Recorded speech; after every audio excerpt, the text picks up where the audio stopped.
Hello, I'm Haley Hanahan with Littlesleepersanddreamers.com, and I am your pediatric sleep consultant. Congratulations! Your child is ready for a big bed. You are going to make this transition, but you might be a little scared. Have no fear, this video is going to walk you through step by step how to make this transition smooth for both you and your child.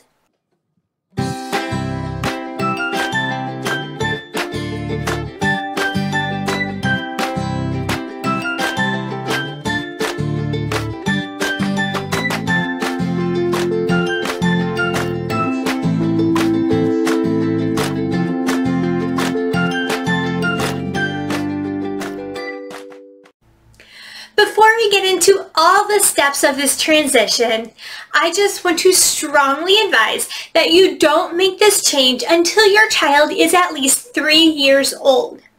Children under 3 just aren't developmentally mature enough to make this transition. They are still learning boundaries. They are doing whatever they want.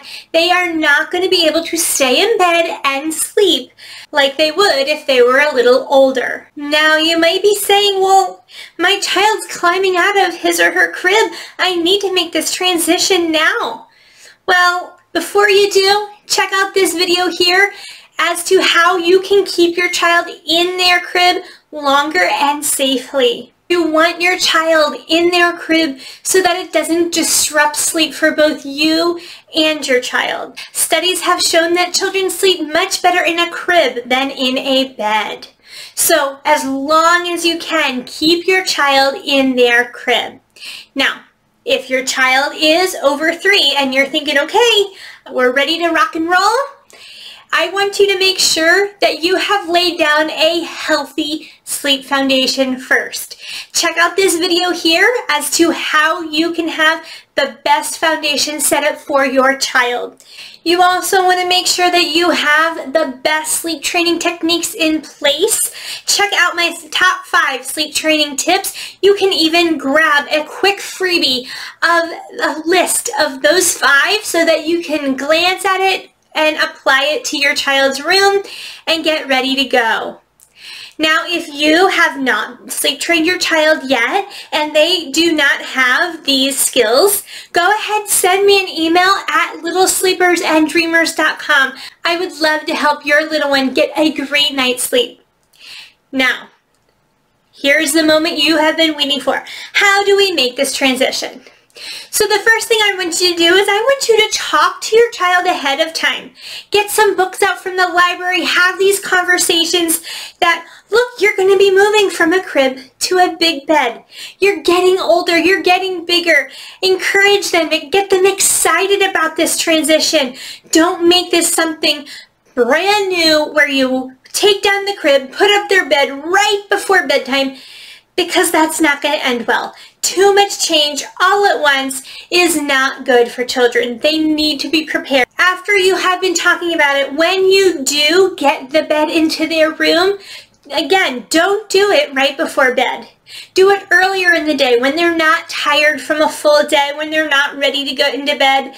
Do it when they have some energy, when they can join in and maybe help do some parts to put it together, or take them to the store, help them be a part of it, help them to pick out their own bedding. Maybe they want some sheets of their favorite characters, and that would just be such a cool touch to their new big kid room. These are the moments that you want to start just getting them excited, getting them ready for this transition. Now, another thing you can do is have expectations laid out for them. You want them to know that they get into their bed and they will go to sleep. Now, before you put their bed into their room, you need to make sure the room is a safe space for them. You need to make sure they won't get hurt if they do get out of their bed, because they probably will, at least the first few days, and you need to be okay with that. So what you can do is think of their room as a big crib. Think of everything in their room as something that they will get into. Secure the furniture to the wall, take out things that just might be a little too dangerous for them, like a rocking chair, and just get their room ready. Now, when you get them a big bed, I want you to pick out a big bed for them. Many parents will transition their children to a toddler bed, where it's their crib and they just take out the one side. Well, then children can view it as, I can get out of my crib, and they will. They will be much more likely to climb out to get out of bed if it is a toddler bed. So transitioning them to a brand new piece of furniture, a big bed, will help them to stay in bed. Another great tool to help them is to give them expectations.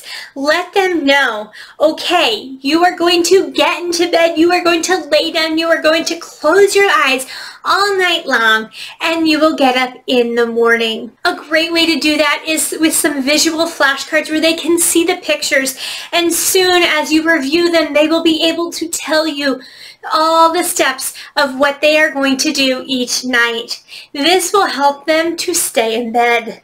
Now, you might have noticed I didn't say the words stay in bed. It is good not to even put that idea in their mind. Get them in bed, give them their expectations, but don't use the phrase stay in bed because they might challenge that. Now, your toddler will probably try to get out of bed maybe once, maybe twice, maybe a bunch of times, and you need to be prepared for that. You can do that by putting a baby gate right at the door, or some kind of lock like a door monkey or even a doorknob lock that can just keep them in their room so they are not roaming the halls. We want to make sure that they are safe. Now, the most important piece of advice for this transition is to continue their same bedtime routine. You don't want to switch things up or make any changes when you're already making a huge change of a crib to a bed. So you really want to make sure that you are keeping the consistent, familiar bedtime routine that they can use to go to sleep nicely. This will be such a great tool to help them understand that, oh, it's the same thing as if I was in my crib. As I've said, they will get out of bed. And because of this, I highly recommend that you make this transition at bedtime instead of sacrificing a nap. As I've said before, they will get out of bed.